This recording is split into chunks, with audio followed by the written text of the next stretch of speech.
Good morning, everyone. Welcome to the County Seat. I'm your host, Chad Booth. We are starting this week with a show you haven't seen for a while, a one-on-one conversation with the senatorial race coming up and the first change in 30 plus years, I believe it is.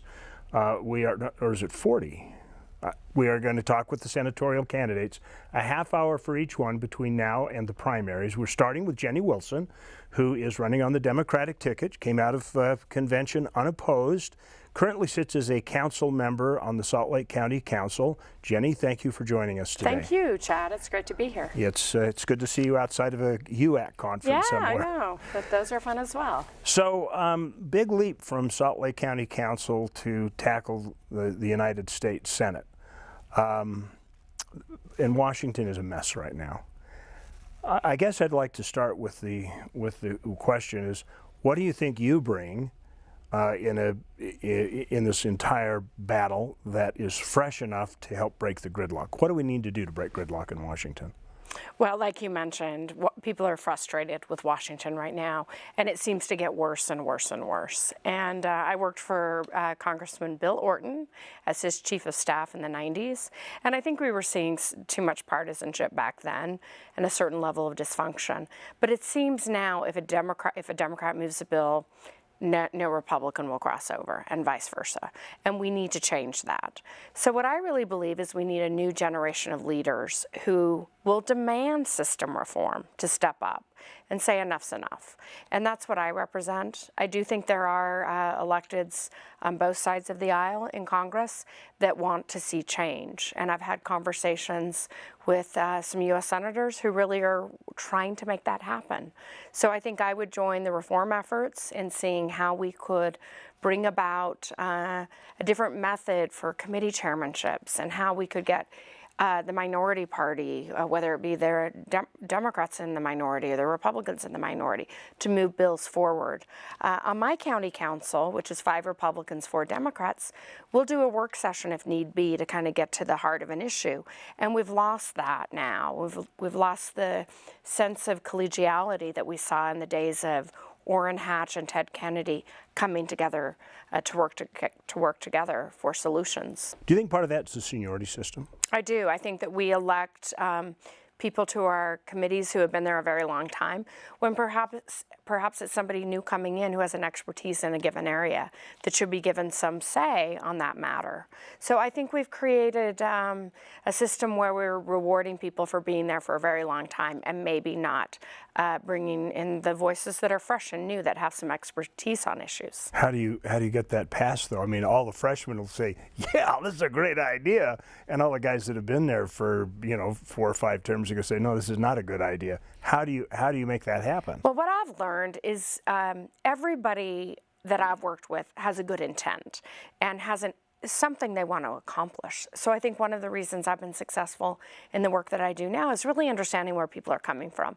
And I think in this era where everybody is saying enough is enough, the electeds are saying that. They're almost running against their own body by saying Congress is failing us, even though they're a member of the system. So I think they're ready now. I really do think that if someone were to roll out a reform package, that there might be some real interest now in the change and moving forward. Okay, so this hasn't been a conversation for a while out on the street, but it is with this gridlock starting to come back, and you kind of lean that direction. What about term limits? Uncomfortable subject. It is, and I think what I want to see is, first and foremost, get the influence out. So I believe that we need to find a way that we can limit the amount of money that goes into the system. I don't like the Citizens United ruling by the Supreme Court, but it's a Supreme Court ruling, so there'd have to be a pretty extensive effort to overturn that, which I support. I think we should find different methods to fund campaigns and maybe do a match system with some federal dollars if we have candidates who are out doing the work in the communities, so that we actually get the people in control again. And term limits I'm willing to consider. I think that we do have people who have been there time and time and time again, and I haven't come down on a final position on term limits, but I'm looking at it very carefully as part of an overall reform package. Okay, well, that's fair enough. At least people know what your thoughts are on that. We seem to lack political will in Washington. This is going to be my last Washington question. And we have become really good at kicking the can down the road. Are you going to be willing to stand up to your own party, if necessary, to say, no, we've done this enough. We're not going to make it, an issue. It's not going to be another continuing resolution. It's not going to be another thing that we deal with in a year or 2 years. We're going to fix it now. Are we going to be able to have Senator Wilson come back and defend that position that said, I did that? Absolutely. I love Utah. I'm from here. I grew up here. I spent a little bit of time in D.C., about 8 or so years when I worked on the Hill, and then I went away to get a master's degree in the Boston area. And other than that, I've lived here. I'm raising my kids here. I'm running to serve Utah. Not the Democratic Party. I'm a Democrat because you pick, which side serves your interests more than the other. In a state like this, with such a predominant Republican Party, I feel better aligned with the voice of the Democrats, pushing right now for balance. I work across party lines. I work well with Republicans. But what I want to see is someone who puts Utah first. And I feel very strongly that we were much better served in our delegation when we had a Bill Orton in office, a Jim Matheson, and a Jenny Wilson now would come saying, how can I use my alliance with my party to better things for our state? And I know you want to talk about this maybe a little later in the program, but it was a Democratic senator who was the champion this last session for payment in lieu of taxes, and that's Ron Wyden of Oregon. And I know Ron Wyden of Oregon, and I'd love to sit down with him and say, let me tell you what our state needs as it relates to PILT, and be an advocate on the Democratic side to deliver for Utah. So yes, I want to act. I have a reputation of moving initiatives successfully. I'm happy with what I've achieved at Salt Lake County, and given I've spent some time in Washington and know the Hill, I think I'm in a very good position to deliver for the state. Well, it's kind of interesting to note that the last Democrat that was in the Senate was the predecessor to Orrin Hatch. Yeah, 1976. Yeah, some time ago. Yes. All right, well, we're going to take a quick commercial break here. We'll come back, continue our conversation with Jenny Wilson about what she would do as a United States Senator, and we'll get into the weeds. We'll come back. We'll start with PILT right off the bat here on the county seat. We'll be right back.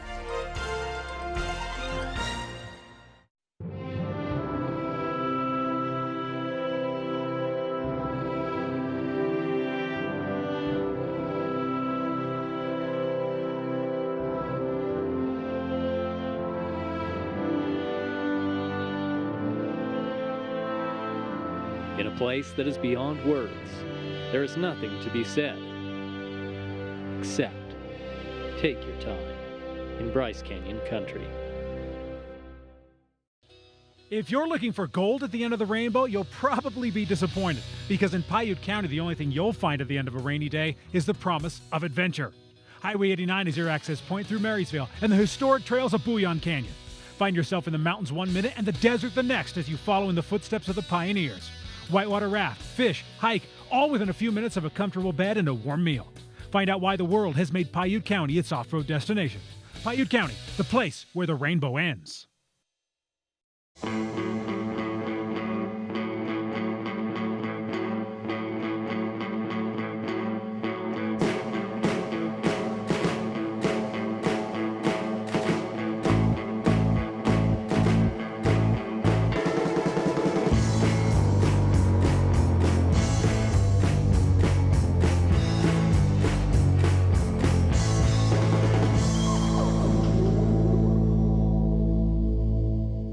There's a little place on a Utah map where I was raised, where my heart's at, where the sagebrush grows wild and high, and the stars come out at night.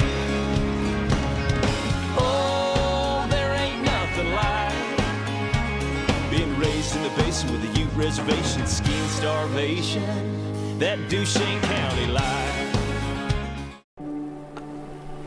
All local products have a story of magical places, real people, and delicious recipes spanning generations.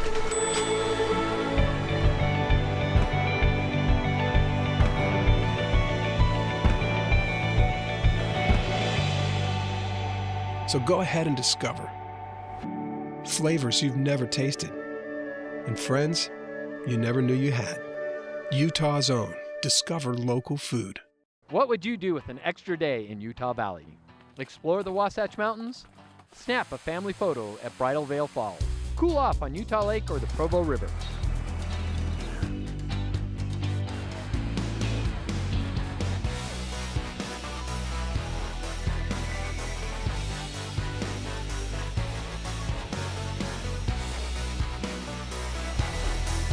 No matter what you're searching for, you can find it in Utah Valley. Bring everyone together.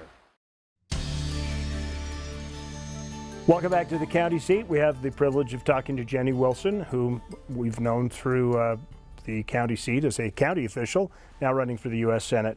I want to come back. You kind of segued very well into this segment by talking about PILT. So we have three areas that a lot of people call rural welfare, and it's mineral lease payments, and that the federal government pays to the state for mineral extraction. It's payment in lieu of taxes for basically a compromise for property tax on federal land, and then the secure rural schools. And that didn't get funded last time and created kind of a heartache for a while for some of Utah's rural communities. Right. How do you see these, and how do you see going forward with them?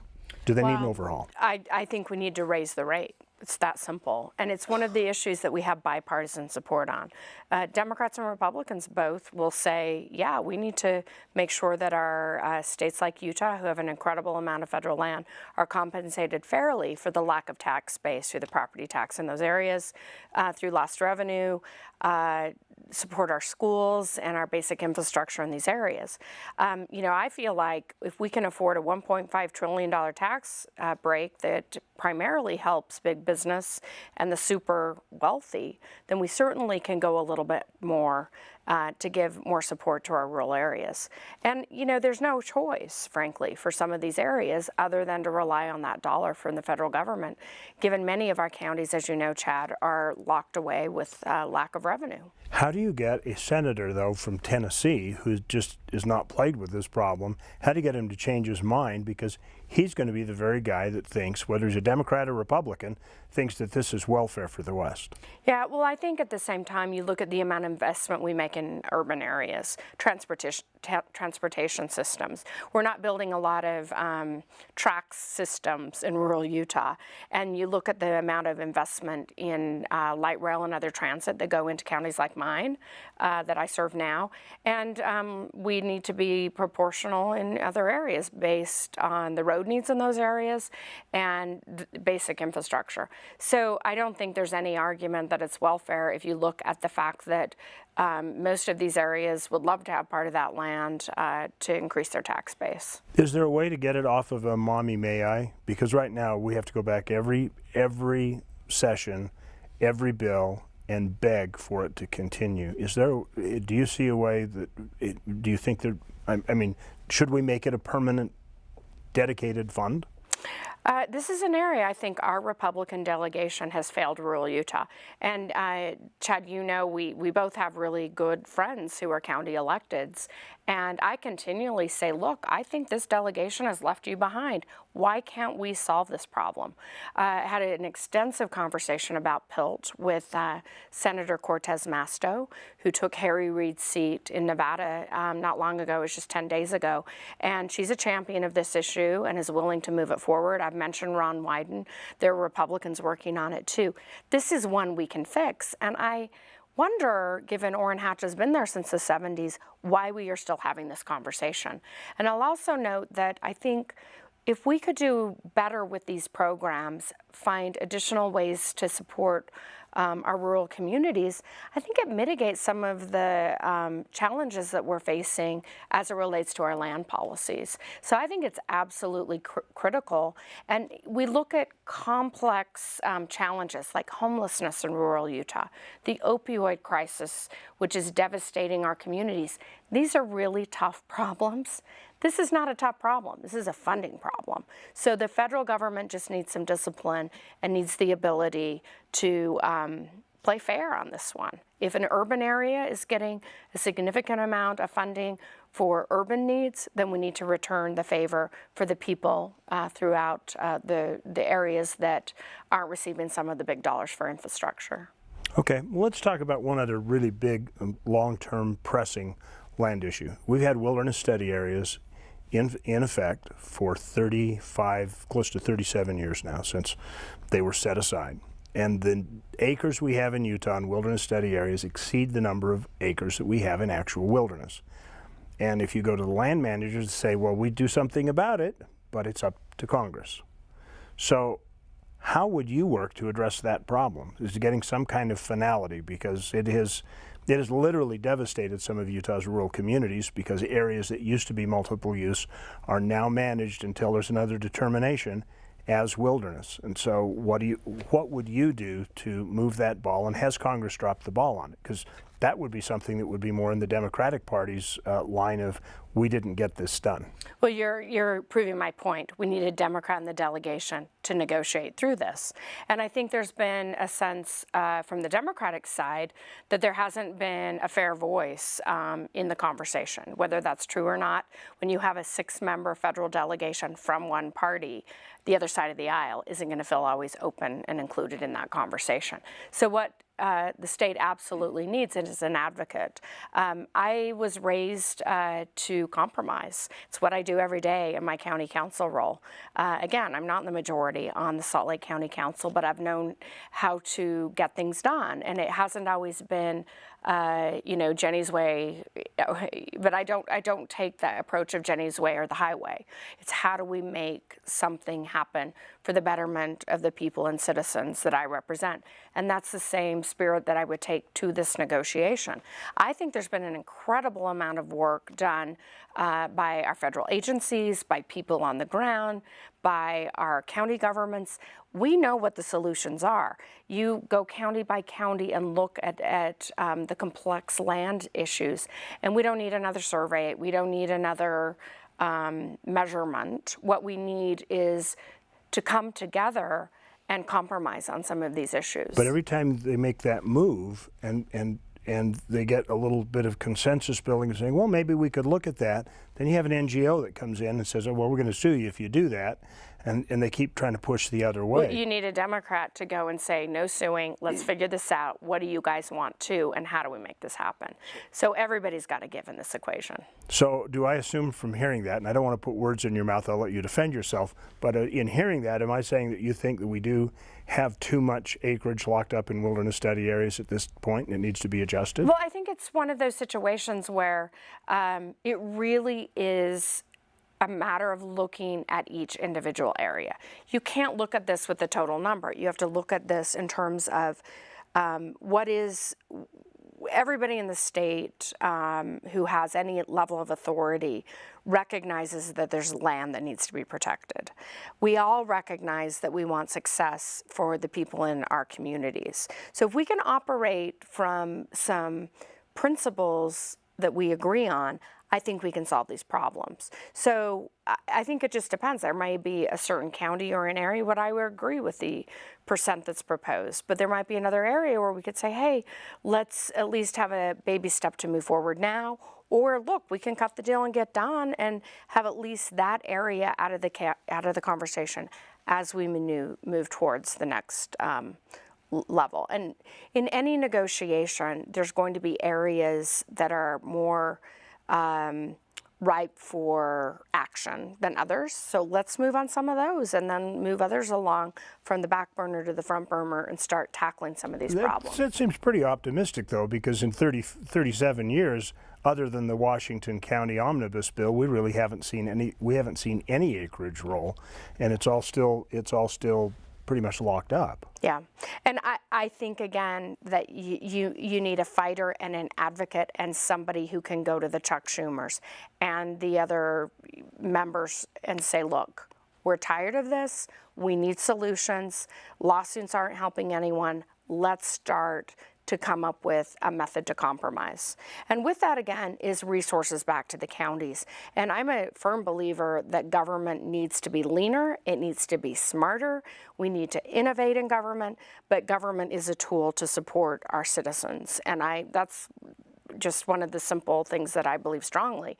And therefore, I think we can find a way to support our communities, sustain our viability long term, given we know that our land is also a driver in our economy, a critical driver, and work area by area, county by county, and tackle these problems.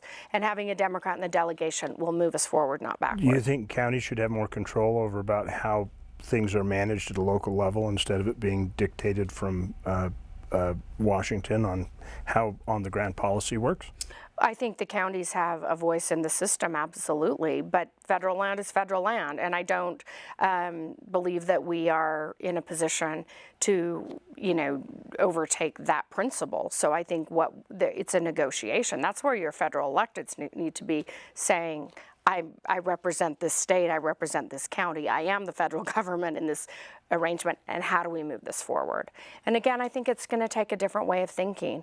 These are not short-term solutions, but if we don't do something differently, we're not getting anywhere. And what I see is, as you've mentioned, a Republican delegation with a couple of exceptions in the House. Let's get some leadership on the Democratic side who's going to say, I want to get this done, which is what I represent. All right, we're going to take a quick break because we're running low on time. I do want to shift to a more urban topic to wrap things up.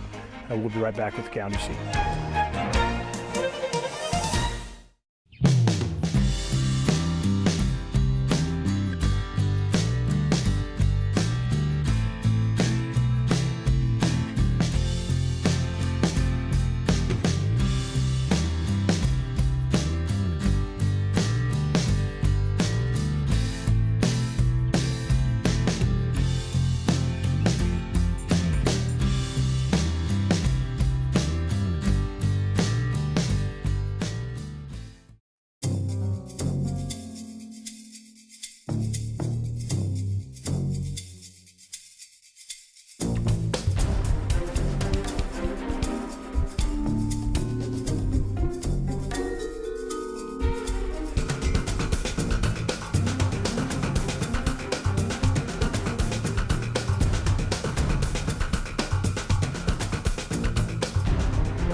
Look south to adventure.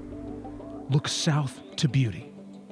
Look south to San Juan County. Out here, the road goes on forever, and what you'll find will change how you see the world. Climb on your OHV and discover forgotten landscapes and vistas that challenge the imagination. From Blanding and Monticello to the cliff faces of Monument Valley, we're open and ready for you to explore. San Juan County, Utah's Canyon Country. Too often we find ourselves in shoes like these, or these. Wouldn't it be nice to change into something more like this, or this? How about these? Put on whatever shoes you prefer and come to Beaver County. We have exactly the adventure you need to put under them. So the next time you want to change out of these, come to Beaver County where you can jump into a pair of these. Beaver County, Utah. Lace up for adventure. 149 million years in the making, dinosaurs once roamed this land. Now they're found at the Dinosaur National Monument. Let's take you beyond the bones. We call it Dinosaur Land. You'll find it offers adventures and sights not seen anywhere else in the world. Come to Dinosaur Land, Vernal, Utah. You'll want to stay forever. The dinosaurs did. Planning your next conference or corporate event? The Davis Conference Center offers 70,000 square feet of flexible meeting and exhibit space, plus high-tech audio-visual services that will make your event a success. Whether you're planning a training, meeting, company retreat, wedding, or large convention, let the staff at the Davis Conference Center help you arrange your next event. Located east of I-15 in Layton, call 801-416-8888 or visit davisconferencecenter.com today. The Utah Farm Bureau began as a collection of farmers supporting each other to raise the food we enjoy. Today, Farm Bureau membership encompasses everyone, whether ranchers, growers, or just everyday folks like you and me. Members enjoy discounts on items like vehicles and ATVs, or insurance that's very affordable. You don't have to be a farmer to join, and dues are small, but together we make a big difference in keeping our food supply local and abundant. Join Utah Farm Bureau. Welcome back to the county seat. We're talking with Councilman, hopefully to be Senator Jenny Wilson on the county seat today. Want to bring things off of rural Utah and back up to the Wasatch Front. In a report that just came out earlier this week, Salt Lake City was ranked as the third most expensive city to live in as far as the cost of housing goes, right behind San Jose and Seattle. How do we fix the problem so that middle-income families can live within 100 miles of their job and we can keep economic growth in the Wasatch Front of Utah? What would you do? It's a big challenge, as you point out. And I actually think it's one of those situations where the connection between the federal government, the state government, and the local government needs to be seamless. It needs to be healthier. HUD Housing has provided housing and urban development, federal funding, housing programs have provided a link to all of that over time. So first and foremost, we have to make sure that the HUD program remains intact and that it creates some level of support to builders who are building that low-income stock. We also at the state level have had a lot of discussion lately on the requirement for developers who are building this housing. And I really believe that we need to assure that every community is building their fair share and that we're not just putting funding into a fund. And the law changed that allowed that, and I actually disagreed with that approach. I think we need to ask builders who are given often some support in their big projects in order to create some economic development, a requirement for housing. So investment at every level.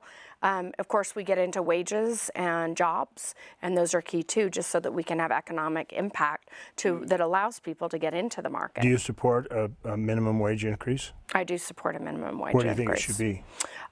Well, I know that $7.25 is not enough, and I think that there are certainly areas. The problem with a minimum wage increase is that, as I travel down and looked at the impacts on small business, like say in the town of Moab or another rural community, $7.25 in New York is a very different number than in rural Utah. So I think you have to index it in some way, and give some ability for a slide in, because we do not want to devastate small business. So it's a tricky issue, but I think in this day and age, I can't imagine a family making it on $7.25. Yeah, possibly not even a single. Yeah. So I'm not sure, how that best solved, but we didn't have enough time to go into the conversation deep enough. We are out of time. Jenny, thank you so much for coming in. We appreciate it. We appreciate your being here for the county seat every week. We will continue. In a few weeks, we'll hear from the other two major party candidates who are running for the Senate, so be sure to stay tuned for the county seat. Remember, local government is where your life happens. Be engaged, be part of the solution. We'll look for you next week on the county seat.